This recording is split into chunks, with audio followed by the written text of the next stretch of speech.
New this morning, the president says Congress is in the mood to act on guns. So let's find out if he's right.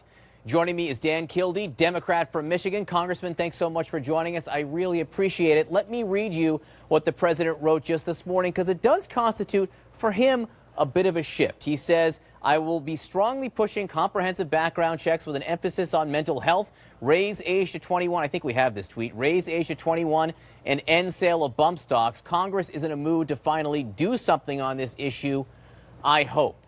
On each of these issues he brings up, do you support them? I do. In fact, back in October, I introduced legislation to ban bump stocks. Two Democrats, two Republicans literally sat in my office and worked out language, introduced it. It didn't move. Why didn't it move? Because the NRA said no. They stopped it. So if Congress is in the mood to act, I'm going to be a little skeptical until I see the Republican leadership show a willingness to put common sense legislation that the vast majority of Americans support on the floor of the House. And some of the items that you raised fit that category. Sure. Most people think we have universal background checks now. Almost everybody says we should do it.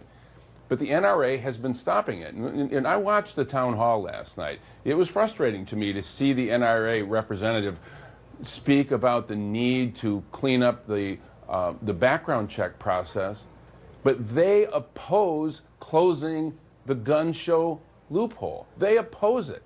They don't have credibility on any of these subjects. I understand what you're saying about the NRA, and we will hear from the head of the NRA speak in just moments to see where he stands on some of these things the president is saying. And I understand your skepticism on congressional leaders, because these things have to come up for a vote for it to make any kind of difference. However, you do have the president, who is the titular head of the Republican Party now, taking a stand, laying down a marker on these issues. At what point should a Democratic strategy be just take yes for an answer? Okay, Mr. President, yes, all three of those things. Yes, right now. Yes, tomorrow. We agree. We've been willing. We've had legislation ready to go. We have an assault weapon ban that's been introduced over and over again. My colleague David Cicilline has introduced that. I have my own bump stock legislation. We have legislation to close the background checks.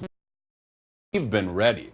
The thing that has changed, as you point out, is the president seems to be changing his tune on this. But here's Marco Rubio, too. Marco Rubio, you can see that Marco Rubio, again, who had an A+ rating from the NRA, at least until last night, taking a different stance also, talking about high-capacity magazines. Here's the thing. To the families that have been victimized, not just the families of these terrible tragedies, but the families I represent that one at a time have seen their loved ones lose their lives in shootings, for those families, words are cheap. Yep.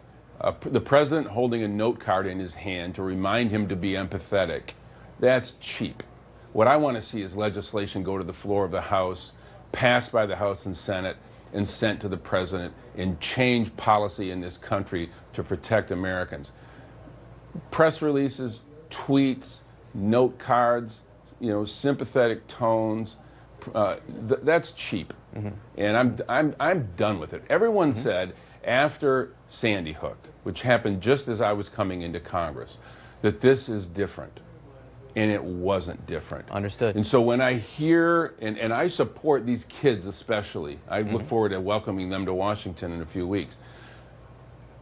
If this is going to change, it's going to change because we actually do something. Not because the American public demands it, because they've been demanding it for a long time. We have to act. And agreed. Saying something and doing something, two wildly different things. So right now the pressure really is on House Speaker Paul Ryan. If the president wants this, why not put something on the floor right away? If I can, I want to play you a moment from the town hall last night. Marco Rubio drew, I think, some inadvertent applause when he was talking about, you support a ban on assault weapons. He does not. And he talked about part of the complication for why. Just listen to this. It's not the loopholes, it's the problem that once you start looking at how easy to get around it, you would literally have to ban every semi-automatic rifle that's sold in America. So what was interesting there, Congressman, is that crowd, several thousand people cheered wildly at the notion of banning every semi-automatic weapon. You've proposed a ban on assault weapons, but you don't support a ban on every semi-automatic weapon, do you? No, but I think that cheer gives you a sense of how frustrated people are. They want something done. My view is let's do what we know makes sense.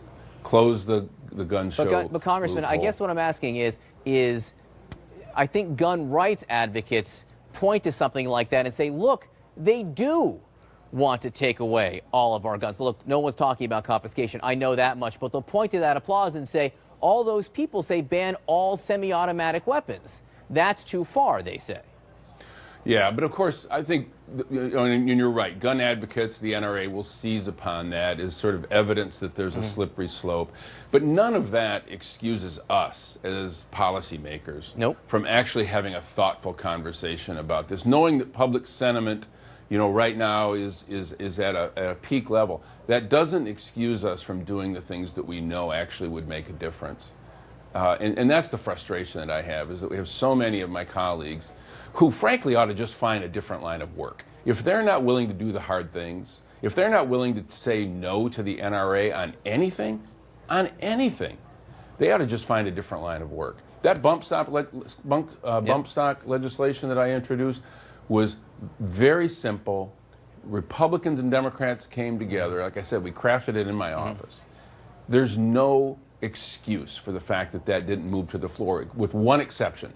The Republican leadership refused to disappoint the NRA, and that day has to end. That has to end. Congressman, thanks so much for being with us. Please keep us posted. As you said, you've been talking about